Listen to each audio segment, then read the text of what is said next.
8 de la mañana con 3 minutos, 8 con 3 minutos, en Punto Noticias, primera emisión. Tenemos el gusto de saludar con Cristina Reyes, ahora parlamentaria andina, que ya se encuentra con nosotros vía telemática. ¿Cómo está, parlamentaria andina? Buenos días. ¿Cómo está, Cristina? Bienvenida. Le saludamos a Alexis Moncayo, quien le habla, Licenia Espinel. Yo quisiera empezar esta entrevista preguntándole cuál es su opinión respecto a la ausencia del exalcalde de Guayaquil, líder del Partido Social Cristiano, Jaime Nebot, en una celebración tan importante como la que tuvieron el fin de semana en la ciudad de Guayaquil. Esto ha generado una serie de comentarios, pero ¿cuál es su opinión al respecto? ¿Es por un asunto personal exclusivamente porque él no estaba en el país, o es porque en este evento también participaba el presidente de la República y no querían tener un encuentro cercano? Buenos días, estimada Licenia, estimado Alexis, a toda la gente que nos está escuchando y viendo en esta entrevista. Antes de responder aquello, por supuesto que transmitir nuevamente mis condolencias por la muerte luego de una enfermedad muy dolorosa del exministro de Gobierno César Monge.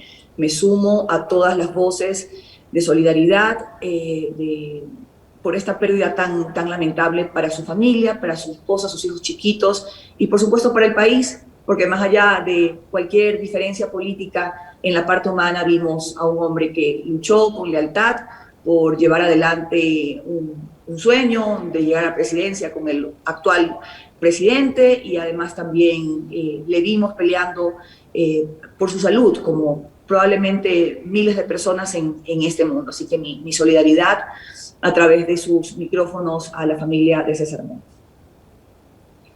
Y bien, bueno, más allá de cualquier suspicacia que se pueda generar un rompimiento público que hubo respecto a una alianza y diferencias que la gente conoce, se presentaron entre el hoy presidente de la República y el exalcalde Nebot. Su ausencia en la sesión solemne por las fiestas de Guayaquil no es más que una casualidad. El abogado Nebot se encuentra desde hace una semana o un par de semanas fuera del país en temas personales con su familia. Él, cuando estuvo durante su gestión, viajaba muy poco, y evidentemente por la pandemia todos también tuvimos unas restricciones muy claras, así que es lo único que tengo que decir. Lo otro realmente pueden ser suspicacias, interpretaciones. Él se encuentra fuera del país en este momento. Cristina, otro tema que quisiera su opinión es: usted siempre estuvo comentando el tema de la Contraloría General del Estado. Ahora finalmente este proceso está avanzando al interior de la Comisión de Fiscalización. Ya hemos escuchado una serie de comparecencias y algunos nos hemos quedado incluso hasta admirados de las cosas que se han dicho en estas comparecencias. ¿Cómo mira usted este proceso de interpelación que se lleva en contra del señor Pablo Celi, contralor subrogante, que está ahora en prisión preventiva por una presunta delincuencia organizada? Bueno, va más allá de este proceso de fiscalización que nuevamente llega tarde, porque ya el señor presentó su renuncia. Esto no quiere decir que vaya a quedar en impunidad desde el punto de vista político, y por supuesto también la justicia, que tiene que avanzar con la serie de vinculaciones delictivas que le ha encontrado, y que probablemente dentro de estas declaraciones de uno u otro actor salgan más elementos. La fiscal tiene que estar atenta para ello. Evidentemente esto va a concluir, yo lo digo como una ex legisladora, en la censura del Contralor General del Estado, pero vamos más allá. ¿Hasta cuándo el país va a tener que soportar esta clase de escándalos vinculados con la primera autoridad de control? Se supone con la autoridad que tiene que auditar los recursos públicos de todas las instituciones, de los municipios, de las prefecturas, de los ministerios, de los distintos contratos, la gestión de estas entidades, y resulta que ya llevamos un buen rato vinculado a autoridades que están compinchadas con empresas privadas, que están señaladas por desvanecimiento de glosas. ¿Hasta cuándo? Me pregunto yo. Y esto no solamente corresponde a este periodo que estamos pasando, esto viene de atrás. Creo que también el propio excontralor, que ha hecho declaraciones también muy graves durante el proceso, todo como una novela, todo en capítulos. No tenemos que llevarlo a un culebrón. Ojalá que todo esto se articule en acciones concretas para que haya sanciones.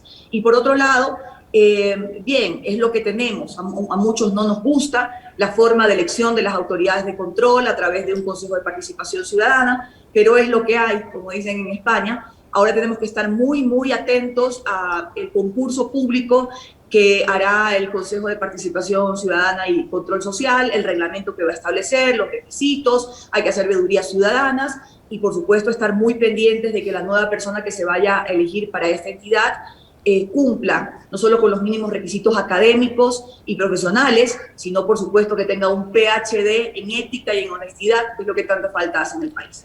¿Cómo está, parlamentaria? Un gusto poder saludarle a los tiempos, además que podemos conversar.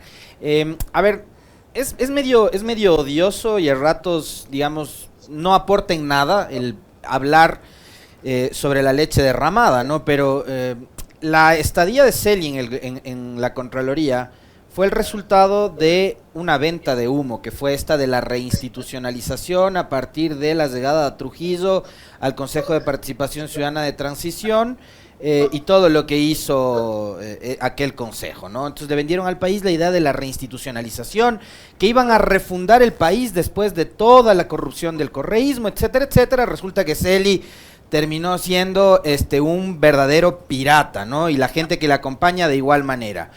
¿Qué decir de aquello, no? De todas las mentiras y de todos los relatos que se tejieron a partir del 7 veces sí, de la llegada de Trujillo al poder. Y un detalle que no es menor: Celi con Trujillo lideraban el famoso el frente o el poder de anticorrupción, ¿no? Entonces, ¿qué decir de aquello?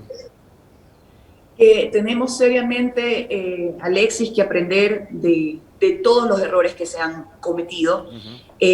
Obviamente este proceso de reinstitucionalización obedece también a un mandato popular. También a muchas personas les gusta establecer que son los pueblos los que marcan cierto camino, como ocurrió en la Constituyente en su momento, que también hay personas que creemos, y yo fui constituyente, pero al final del día respetuosa con el mandato popular, que allí se establecieron ciertas bases para el hiperpresidencialismo, ciertas estructuras copiadas de Venezuela y de Bolivia, que nos han llevado al final del día a este gran laberinto en el que no sabemos cómo salir, en el que las autoridades de control o las autoridades de gobierno se inmiscuyen en temas de corrupción tan asquerosas, y que no encontramos a veces luego autoridades que les puedan sancionar porque resulta que son cómplices. ¿Cómo salimos de todo este laberinto, Alexis? Va a ser un camino complejo, que probablemente nos debe llevar a reformas, pero que también nos debe llevar a exigencias, por parte de todos, no parcializarnos con unos sí, con otros no. Es de parte de la opinión pública, de la ciudadanía y demás, exigencias a las autoridades que tienen que hacer cumplir la ley, en este caso la fiscal general de la Nación, que mire, también sale de este proceso y yo creo que ha hecho un gran trabajo, lo considero así. Creo que no ha tenido al momento de aplicar la ley ninguna clase de distinción. Eso es bueno, eso es correcto. Yo ahí discrepo con usted porque, por ejemplo, fíjese, a ver, a mí me parece que también ha hecho buen trabajo en algunos casos, pero son distintas velocidades las que ha usado, por ejemplo, para el caso Sobornos, y todo lo contrario para el caso INA Papers, que está ahí durmiendo el sueño de los justos. Entonces sí me parece que hay que hablar sobre eso, ¿no? En eso coincidimos, okay. Alexis, en eso sin duda coincidimos. La fiscal tendrá sus razones, sus tiempos procesales y demás que se agotan también, porque esta denuncia fue ya presentada hace bastante tiempo, y para el tema de indagación previa pues ya deberíamos tener resultados, pero sí considero que ha existido resultados. Pero necesitamos más, por supuesto, porque los ecuatorianos dicen ¿hasta cuándo? Cuando hemos pasado una pandemia, cuando hemos visto un reparto de hospitales como botines políticos y sus autores intelectuales no están presos, y los materiales, cuando el país se debate en una situación muy compleja que esperamos el presidente Lasso, y entiendo que solo tiene 2 meses y que los ecuatorianos están entre la esperanza, la desesperación y también, por supuesto, la angustia de los problemas cotidianos, las cosas se vayan dando de manera positiva. Hay un proceso de vacunación que avanza a pasos agigantados, diría yo, eso es correcto, pero también hay otras reformas en temas económicos y también institucionales que el país requiere muy pronto. Así que la respuesta, por supuesto, que no la tengo a este gran problema y laberinto que tiene el Ecuador, pero sin duda va a pasar no solamente por procesos institucionales, sino por la calidad ética de los funcionarios, que esto realmente es lo que está fallando. Esa respuesta parlamentaria, Reyes, puede ser esta consulta popular que está proponiendo nuevamente el Ejecutivo, que no hay fecha todavía, no se decía que para este mismo año, pero ya el gobierno mismo ha señalado que todavía no hay fecha definida, pero ya es una nueva consulta popular en la que se consultaría otra vez a los ecuatorianos sobre el Consejo de Participación, pese a que hay un dictamen constitucional sobre el tema, entre otras cosas. ¿Usted cree que la consulta popular es oportuna en estos momentos por los que atraviesa el país, momento político, momento económico, momento sanitario, etcétera? ¿Y cree que esa puede ser una de las vías de solución para salir de ese laberinto? No estaría tan segura que este sea el momento, más allá de que esté de acuerdo con que hay temas que son realmente importantes, como nuevamente plantearle al país una forma de designación de las autoridades de control que nos muestren seriedad, que nos muestren tranquilidad de que van a ser elegidas de manera transparente. Obviamente, recuerda usted que se intentó hacer una reforma constitucional en la Asamblea Nacional y allí quedó archivada con importantes reformas, no solamente esta, así que es un poco complejo en estos momentos, pero estoy, por supuesto, consciente de que el concepto es importante. También, por supuesto, por las cosas tremendas que hemos visto en la Asamblea Nacional. Es verdad que todos los parlamentos del mundo hacen esa designación vía terna del presidente de la República. Allí uno se confía un poco en la responsabilidad de esa selección del presidente. Bueno, también no sé si habría que plantear un filtro ciudadano en esta designación, buscar un tema intermedio. Al final del día, insisto, todo pasa por la condición ética de cada uno de los ciudadanos, porque pueden presentar 50 títulos universitarios o pueden tener un gran respaldo de una parte de la población, pero si al final del día no van a tener estas condiciones que se aprenden desde la casa y se demuestran a lo largo de la vida profesional y personal, pues los resultados van a ser los mismos. Parlamentaria, ¿cuál es, digamos, su opinión con respecto de lo que han sido estos 2 primeros meses del gobierno? Siempre vamos a esperar que lleguen los 100 primeros días, que es de esa suerte como de plazo, ¿no?, de colchón que la opinión pública en general le da a un gobierno para hacer una evaluación. Pero hay cosas que sí, digamos, vale la pena y amerita un comentario, sobre todo de parte suya, que es una política con una extensa trayectoria, ha sido parlamentaria andina ahora, asambleísta constituyente, concejal y demás, y ha habido procesos interesantes, ¿no? Por ejemplo, el de la vacunación, por poner un caso, pero hay otros que también, digamos, ponen la balanza un equilibrio, que es el mal manejo de la seguridad y lo que ha sucedido durante la semana pasada en las cárceles. ¿Cuál es su opinión con respecto de estos primeros 60 días del gobierno? Sí, bueno, vamos por lo bueno. El presidente se comprometió con el país, que es un requisito indispensable para nuestro cuidado personal, para nuestra tranquilidad y la de nuestras familias y la reactivación económica del país, en inmunizar. Él decía, y nos parecía desafiante y hasta que la cifra no íbamos a poder llegar 9 millones de personas en los primeros 90 días. Por supuesto que creo que va a llegar esa cifra, probablemente la va a superar en un proceso de vacunación que hay que felicitar al presidente, avanza de manera positiva, ha sido muy interesante, a diferencia de Moreno, que creo que hasta el día de hoy se entera que algún día estuvo en Carondelet, que gobernó. Adquirieron un gran contingente de vacunas, cooperación internacional, sin un miramiento ideológico, se logró también un buen contingente de vacunas que fueron entregadas por el gobierno de los Estados Unidos, por el gobierno de China. Muy bien, felicidades al gobierno. El proceso además avanza, salvo por ahí alguna excepción que se ha reportado, siempre hay alguna persona que a lo mejor mancilla un proceso exitoso. Avanza correctamente, en orden. Creo que a nosotros, Alexis, usted es el contemporáneo mío, que estamos por ya terminando los 30, ya nos ha llegado la primera dosis al menos. No me lo recuerde, por favor. Veo también que hay jóvenes de 20 años que les está llegando, estudiantes básicamente, que ya el profesorado ha sido ya vacunado, los médicos también, la gente de servicio público. Me parece muy bien, en eso creo que tenemos que reconocerlo las personas de bien, más allá de diferencias.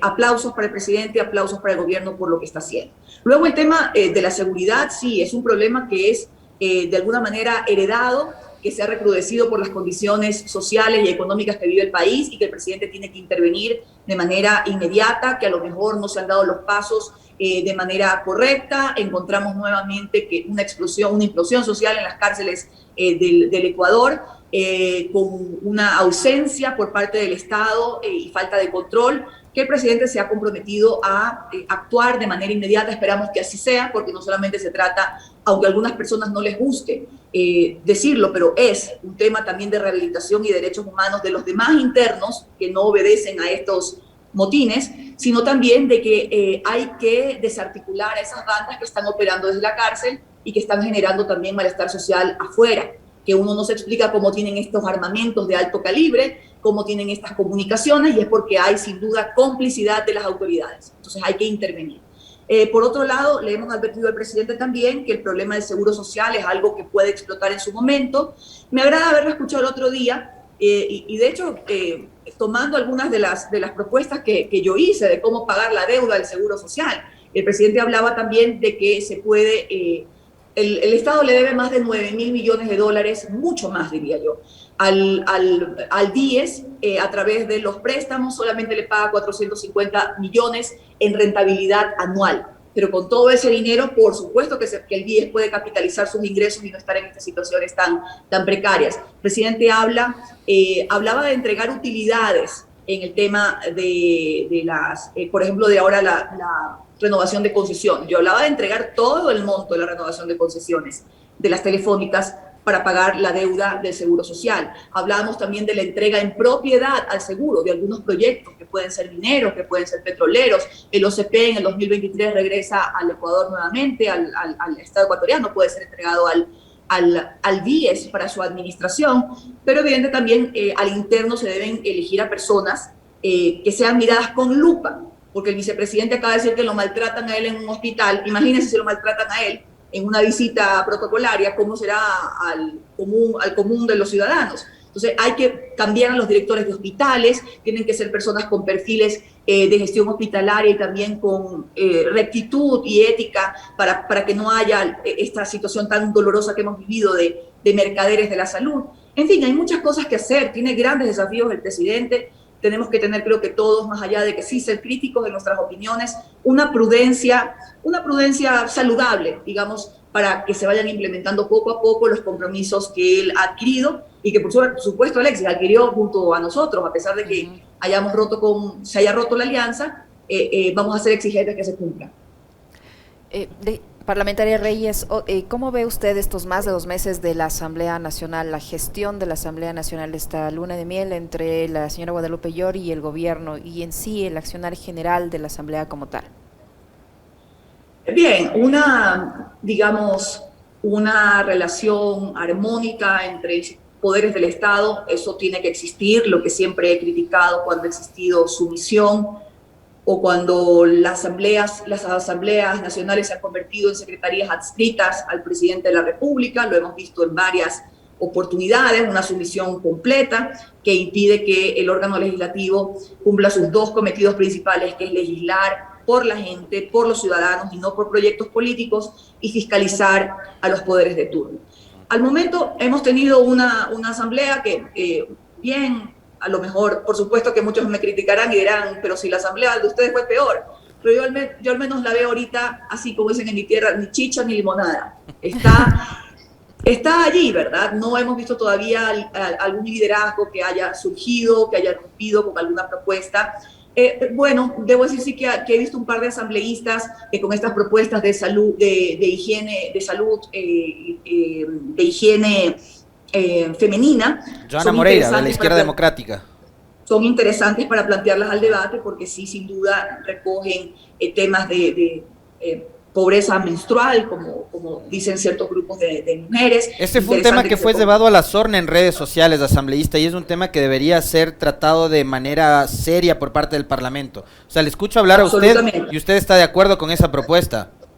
Absolutamente. No solo las mujeres vamos a entender lo que es el pasar por este proceso mes a mes, sino también imaginarnos las mujeres del campo, las mujeres muy pobres, las mujeres que no tienen ni siquiera para parar la olla todos los días. Imagínense los recursos o los esfuerzos inmensos que se tienen que hacer para conseguir esta clase de implementos sanitarios, que yo creo que allí el Estado puede tener una intervención, como usted lo dice, seria, correcta, con un enfoque de derechos y no a veces con la burla que se arma en las redes sociales sin siquiera conocer el problema.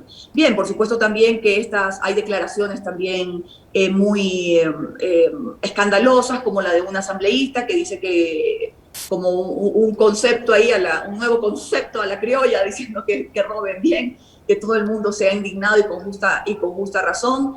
Entiendo que la van a llevar para una sanción administrativa en el CAL, dado que no existiría una causal como para una destitución, aunque a alguna gente no le gusta lo que estoy diciendo, es así, no me puedo inventar la ley, así está establecido. Y bien, esperemos cómo se comporta estos legisladores en el momento en que llegue la reforma tributaria, veamos de qué lado están, también veremos el gobierno si se compromete a enviar estos incentivos, a enviar este gran apoyo de crédito que mencionaba, se iba a plantear con avales del gobierno, tanto en la banca pública como privada, que iban a bajar las tasas de interés, como mencionaron, que no deberían llegar en nuestro país dolarizado a un dígito, y en este país superan los 2 dígitos. Veamos cómo se comportan. Yo espero sinceramente que haya un comportamiento ético, que no veamos nuevamente estos intercambios de favores que vimos en la asamblea pasada, que fueron lastimosamente tan reprochables, tan lamentables y que desdibujaron la credibilidad de la Asamblea Nacional. Asambleísta, usted ha dicho, esta asamblea es todavía ni chicha ni limonada, ni fu ni fa, decimos por acá también, pero lo que sí vemos es como mucho esfuerzo por fiscalizar, ¿no? Entonces, juicio político al ex ministro de Hidrocarburos, ahora juicio político a Celi, juicio político al defensor del pueblo, quieren enjuiciar políticamente a todo el mundo. Usted tiene una experiencia y un amplio recorrido en el Parlamento. Muchas veces estos juicios políticos, en el periodo anterior usted recordará, incluso promovieron la destitución de ciertas legisladoras, después se demostró que fue de alguna forma hasta ilegítimo e ilegal aquellas destituciones, fueron usados como plataformas políticas para buscar las candidaturas a la prefectura de tal provincia, a la alcaldía, a la reelección, etcétera, etcétera. ¿Cómo hacer para que estos procesos de fiscalización no se conviertan en un show más? A ver, los juicios políticos, que son una competencia muy inherente a un parlamento, y en este caso propiciarlos también a un legislador en su afán de fiscalizar, yo no he dicho que esté mal hacerlos, pero debe tener un objetivo y un resultado. Cuando ya están a destiempo, y mira de los que usted menciona en nuestro periodo, más allá de algún protagonismo que sí puede ser una interpretación o a lo mejor un objetivo del legislador que los impulsó, sí logramos algunas destituciones y censuras, que en ese caso uno veía el resultado del juicio. Censuramos y destituimos, por ejemplo, a María Paula Romo mientras estaba en funciones, no solamente, y ahí se tuvo que hacer como un mix en la interpretación, no solamente los hechos de octubre, que sí no pueden, si bien hubo una protesta violenta por un lado, también se ha identificado que hubo un excesivo fuerza por parte de la policía en algunos casos puntuales, y ella era la responsable, además del reparto de hospitales, que claramente la opinión pública y los legisladores interpretamos que ella es la responsable, más allá de que no haya sanciones penales. Hubo una censura y una destitución, es decir, un castigo por parte del Parlamento a la autoridad. Lo propio con este juicio que lo lideró el ex asambleísta Henry Cucalón al ex fiscal Carlos Vaca Mancheno, que también hubo una censura y destitución de su cargo pues en este caso por unos audios que circularon, el que él no tomó acción en temas de corrupción, en fin, hubo un resultado tangible en la sanción política por parte de los legisladores. Entonces ahora vemos nuevamente que llegan a destiempo, no se lograron poner de acuerdo mientras el contralor Celi estaba en funciones y despachando desde la cárcel, estaban tramitando otros juicios hasta que se ponen de acuerdo. Ya finalmente el Contralor presenta su denuncia y su renuncia y se crea nuevamente esta acefalía y este problema en la Contraloría General del Estado. Así que, por supuesto, tienen que seguir adelante con los procesos, es parte de sus atribuciones, pero ojalá pudieran llegar en los momentos oportunos, en los momentos que el Parlamento podría hacer valer su poder de fiscalizar y de sancionar a las autoridades que estén inmersas en esta clase de situaciones. Y a este ritmo, parlamentaria Reyes, ¿es posible que el juicio político, por ejemplo, en contra del exministro de Finanzas se quede en la nada, que el señor cumpla más de un año fuera del cargo y este juicio no camine? Me refiero al señor Richard Martínez. No solamente que va a dormir en el sueño eterno, el señor ha sido premiado con un cargo internacional, interpretaron la Constitución en este caso de una forma extensiva, porque el BID, claro que es una banca no solo de inversión, sino una banca crediticia, y premiaron así a un ministro que tanto daño le hizo al país en un momento tan crítico. Nosotros no tuvimos miedo de decirlo en su momento, de exigir el juicio político, de apoyarlo, pero mire usted con la serie de artimañas que se valieron para que ese juicio quede dormido. 3 juicios políticos presentados a tiempo, mientras él estaba en funciones, quedaron en el sueño eterno, y veo muy raro que lo vayan a sacar en estos momentos cuando usted menciona, Alexis, hay ya unos cuantos en trámite, el del Defensor del Pueblo, el del Contralor, etcétera. Pero eso es un caso también, sin duda, de impunidad política por parte del gobierno que protegió a esta autoridad, que le permitió que pagara anticipadamente recursos cuando el Ecuador a gritos desesperadamente necesitaba implementos para poder atender la emergencia sanitaria, para poder comprar todos los insumos, las mascarillas a buen precio, no los precios que unos cuantos compraron de manera infame.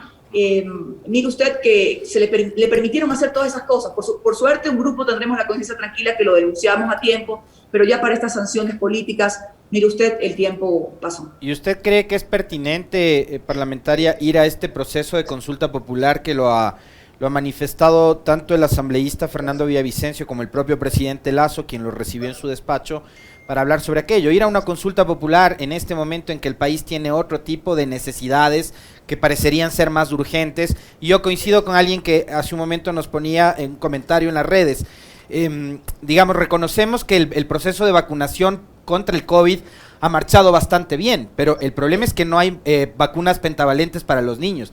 El problema es que los hospitales todavía siguen sin medicinas. El problema es que no están solucionados los otros problemas, ¿no? Entonces, ¿usted cree que es pertinente, que es políticamente adecuado ir a una consulta popular para, por ejemplo, eliminar el Consejo de Participación, reducir el número de asambleístas, ir hacia un modelo bicameral? No sé, también quisiera saber su opinión con respecto de si es o no adecuado en este país, en donde somos expertos para buscarle la quinta pata al gato y para entorpecer todos los procesos, ahora no solo tener una, sino 2 cámaras donde probablemente se van a bloquear el trámite de las leyes, de las reformas y demás. Insisto, podemos inventarnos todas las cámaras del mundo. Por supuesto que hay países que funcionan, que hay una cámara de revisión de los proyectos de ley presentados, en este caso en la Cámara Baja, pero si pasamos por un tema de la calidad de la representación, también tiene una dimensión de responsabilidad, porque los ciudadanos también nos quejamos con justa razón de los representantes y de un sinvergüenza que hace una cosa, o del otro que se desvía del camino, o del otro que a lo mejor tiene declaraciones escandalosas o un comportamiento impropio, pero ¿quién elige estas autoridades? Al final del día somos los ciudadanos. Entonces, yo me temo, Alexis, que primero no creo que es el momento ahorita, con los problemas que tenemos, ir a una consulta popular por estos temas, más allá que pueda estar de acuerdo en el concepto, como dije inicialmente, de que este tema del Consejo de Participación Ciudadana se nos ha salido de las manos. No sabemos hasta cuándo vamos a poder tener, y eso que ahora que se cambió luego a una elección popular de estas autoridades, pero también vimos que esas mismas autoridades estuvieron envueltas en unos escándalos, y algunos están también con sentencia, están en cárcel, y regresamos a lo mismo. Somos los ciudadanos los responsables de la elección de estas autoridades, más allá de que debe haber un planteamiento serio de los mecanismos de su designación, de los mecanismos de elección de las autoridades de control, que en este país ha sido sumamente enredado, sumamente vinculado a la corrupción, al poder político de turno, pero no creo que sea el momento ahorita de una consulta popular. Hay otros temas también que de hecho, en su momento, recuerdo usted, nosotros queríamos plantearle al país como pues una gran reforma, una gran revolución en el tema de la agricultura, y que el presidente lo asumió como compromiso. Nosotros lo queríamos llevar a una consulta popular. Esto de las entregas de créditos que se tenían que dar como una obligatoriedad de política pública por parte de la banca pública, y también, por supuesto, un estímulo a la banca privada. Yo creo que el gobierno puede crear ciertos avales para que la banca genere si está líquida, si está sólida en este momento, estos créditos baratos que el gobierno ha ofrecido por los avales correspondientes. El tema de la ganadería también, cuando dijeron que iba a haber íbamos a importar todo lo que sea necesario para mejorar la condición genética de las reses, en fin, para propiciar a estos dos sectores que son tan importantes, agricultura y ganadería, un cambio, una revolución, y hasta el momento no lo vemos. Así que esperemos, también el gobierno se comprometió, y esto fue una propuesta que hicimos nosotros, entrega de computadoras, tablets y un proceso de digitalización hacia el país, que es importante para no quedarnos atrás, porque hay muchos niños, y se ha comprobado que han perdido 2 años escolares irrecuperables si el gobierno no se da prisa, que hay 90.000 niños que están fuera del sistema de educación pública, que nuestros maestros todavía, y algunos pelean por mejorar sus condiciones salariales, no han tenido las condiciones técnicas ni todos los implementos necesarios para poder atender lo que fue en su momento la teleeducación o la educación así virtual. Entendemos que vamos a regresar poco a poco ya a las clases presenciales con los protocolos, pero bien, sí necesitamos respuestas y acciones efectivas por parte del gobierno. Son 2 meses todavía, pero tendremos, creo que todos los ecuatorianos, una prudencia y unos criterios sanos para hacer nuestras valoraciones, pero no podemos esperar tanto tiempo. Hay que avanzar con pasos decididos. Para finalizar, parlamentaria, ¿cómo le va en el Parlamento andino? ¿Cómo están sus funciones allí? Cuéntenos. Bien, hoy se presenta un momento interesante. A Ecuador le ha tocado la presidencia pro tempore de la CAN. Ese es un momento para plantear una gran agenda regional en los temas que todavía tenemos que mejorar. El país a veces dice, ¿qué es esto de la integración? Bueno, nos reporta miles de millones de dólares en comercio intrarregional, en movilidad. Tenemos que trabajar, y yo en eso me he comprometido, en temas de educación superior para poder homologar nuestros títulos, para poder tener en algún momento un programa de movilidad académica como tenemos en Europa. Me estoy encargando de algunos temas, de algunos problemas o conflictos en la frontera. En Esmeraldas, por un lado, hay una justa reclamación de que se construya un centro binacional para el control de sus mercaderías y, por supuesto, del flujo de personas, y también de aumentar la seguridad de una provincia tan pobre, tan olvidada y a la vez tan azotada por la violencia. Esto es un esfuerzo que se tiene que hacer de manera binacional. Y por otro lado, también en la provincia del Carchi me he reunido y estamos haciendo las gestiones pertinentes. Hay muchos vehículos que están retenidos en la parte colombiana o en Colombia, vehículos de transporte de carga que son retenidos en el país. Había un convenio que no se ha nuevamente firmado, en el que se pueden convenir estas acciones para ayudarnos de manera recíproca. Tenemos también solo 2 meses en funciones. Estamos trabajando articuladamente con los otros parlamentarios. Hemos dispuesto, y esperemos que así sea, que temas ideológicos deben quedar para otro momento, para otras discusiones, que la integración debe tener objetivos estratégicos y que hay que trabajar de manera conjunta.